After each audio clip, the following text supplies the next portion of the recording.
ಸ್ನೇಹಿತರೆ, ದಾಸಪುರಂದರ ಧಾರಾವಾಹಿಯಲ್ಲಿ ಪುರಂದರದಾಸ ಪಾತ್ರದಲ್ಲಿ ಅಭಿನಯಿಸುವ ಮೂಲಕ ಕಿರುತೆರೆ ಪ್ರೇಕ್ಷಕರ ಮನೆ ಮನ ತಲುಪಿದ್ದರು ನಟ ದೀಪಕ್. ಪ್ರಸ್ತುತ ಲಕ್ಷ್ಮೀ ನಿವಾಸ ಧಾರಾವಾಹಿಯಲ್ಲಿ ಜಯಂತ್ ಪಾತ್ರದಲ್ಲಿ ಕಾಣಿಸಿಕೊಳ್ಳುತ್ತಿರುವ ಅವರ ಹೊಸ ಲುಕ್, ಅಭಿನಯ ಪ್ರೇಕ್ಷಕರಿಗೆ ಮತ್ತೆ ಆಪ್ತವಾಗಿದೆ. ಈ ಬಗ್ಗೆ ಅವರು ಮಾಧ್ಯಮದ ಜೊತೆ ಮಾತನಾಡಿದ್ದಾರೆ. ಅಳಿಯ ಸಿಕ್ಕರೆ ಜಯಂತ್ ರೀತಿ ಸಿಗಬೇಕು ಎನ್ನುತ್ತಿದ್ದಾರೆ ಧಾರಾವಾಹಿ ಅಭಿಮಾನಿಗಳು. ಈ ಪಾತ್ರದ ಯಶಸ್ಸಿನ ಬಗ್ಗೆ ಹೇಳಿ. ಒಬ್ಬ ನಟನಿಗೆ ವೈವಿಧ್ಯಮಯ ಪಾತ್ರ ಸಿಕ್ಕಾಗ ಬಹಳ ಖುಷಿಯಾಗುತ್ತದೆ. ಅಂತಹ ಪಾತ್ರ ನನಗೆ ಸಿಕ್ಕಿದೆ. ನಾನು ಈ ಹಿಂದೆ ನಿರ್ವಹಿಸಿದ ಪೌರಾಣಿಕ ಕಾಲದ ದಾಸರ ಪಾತ್ರ ಹಾಗೂ ಈಗಿನ ಕಾಲದ ಬಿಸಿನೆಸ್ ಮನ್ ಪಾತ್ರ ವಿಭಿನ್ನತೆಯನ್ನ ಜನರು ಸ್ವೀಕರಿಸಿ ಒಪ್ಪಿರುವುದಕ್ಕೆ ತುಂಬಾ ಹೆಮ್ಮೆ ಇದೆ.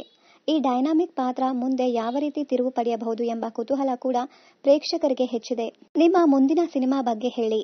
ನನ್ನ ಅಭಿನಯದ ಮೊದಲ ಸಿನಿಮಾ ಶುದ್ಧಿ, ನಂತರ ಹೊಸ ದಿನಚರಿ, ಆಯಾನ, ಅಂಬುಜಾ, ಪಿಂಕಿಯಲ್ಲಿ ಸಾರಾಂಶ ಸೇರಿದಂತೆ 8 ಚಿತ್ರಗಳಲ್ಲಿ ನಟಿಸಿದ್ದೇನೆ. ಮಿಸ್ಟರ್ ರಾಣಿ ನನ್ನ ಮುಂದಿನ ಚಿತ್ರ. ಇದರ ಚಿತ್ರೀಕರಣ ಪೂರ್ಣಗೊಂಡಿದ್ದು ಬಿಡುಗಡೆಗೆ ಸಿದ್ಧವಿದೆ. ಇದರ ಜತೆಗೆ ಮತ್ತೆರಡು ಕನ್ನಡದ ಸಿನಿಮಾಗಳಲ್ಲಿ ತೊಡಗಿದ್ದೇನೆ. ಇತರ ಭಾಷೆಯ ಧಾರಾವಾಹಿ ಸಿನಿಮಾಗಳಿಂದ ಸಾಕಷ್ಟು ಅವಕಾಶ ಬರುತ್ತಿದೆ. ಸದ್ಯಕ್ಕೆ ಕನ್ನಡದಲ್ಲಿಯೇ ಬ್ಯುಸಿ ಇರುವುದರಿಂದ ಇಲ್ಲಿನ ಕೆಲಸದ ಬಗ್ಗೆ ಹೆಚ್ಚು ಗಮನ ಹರಿಸುತ್ತಿದ್ದೇನೆ. ಪಾತ್ರ ಉತ್ತಮವಾಗಿದ್ದರೆ, ಅಭಿನಯಿಸಲು ಹೆಚ್ಚು ಅವಕಾಶವಿದ್ದರೆ ಯಾವ ಭಾಷೆ ವೇದಿಕೆಯಾದರೂ ಸರಿ, ನಟನಾದವನು ತಲೆಬಾಗಿ ಕೆಲಸ ಮಾಡಬೇಕು ಎಂಬುದು ನನ್ನ ಅಭಿಪ್ರಾಯ. ರಂಗಭೂಮಿ ಬಗ್ಗೆ ನಿಮ್ಮ ವ್ಯಾಖ್ಯಾನವೇನು? ರಂಗಭೂಮಿ ಬಿಟ್ಟು ನನ್ನ ನಟನೆಯನ್ನ ಕಲ್ಪಿಸಿಕೊಳ್ಳಲು ಸಾಧ್ಯವಿಲ್ಲ. 2004ರಿಂದ ನಾನು ಈ ವೇದಿಕೆಯಲ್ಲಿ ಗುರುತಿಸಿಕೊಂಡಿದ್ದೇನೆ.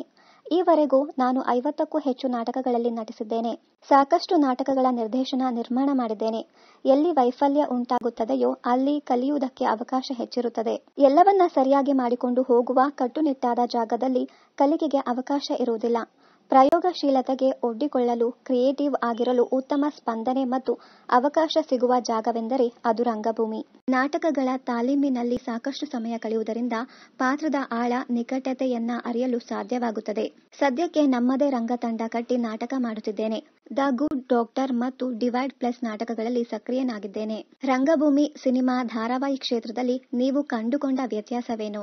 ವೇದಿಕೆ ಬದಲಾದಂತೆ ಒಬ್ಬ ಕಲಾವಿದನ ನಟನಾ ಪ್ರಾವೀಣ್ಯತೆ ಕಾಣಿಸುತ್ತದೆ. ರಂಗವೇದಿಕೆಯಲ್ಲಿ 300ಕ್ಕೂ ಹೆಚ್ಚು ಮಂದಿ ಕಾಣುವ ರೀತಿ ನಾವು ನಟನೆ ಮಾಡಬೇಕು. ಸಣ್ಣ ಸಣ್ಣ ಭಾವನೆಗಳನ್ನ ಕೂಡ ಅವರಿಗೆ ತಲುಪಿಸಬೇಕು.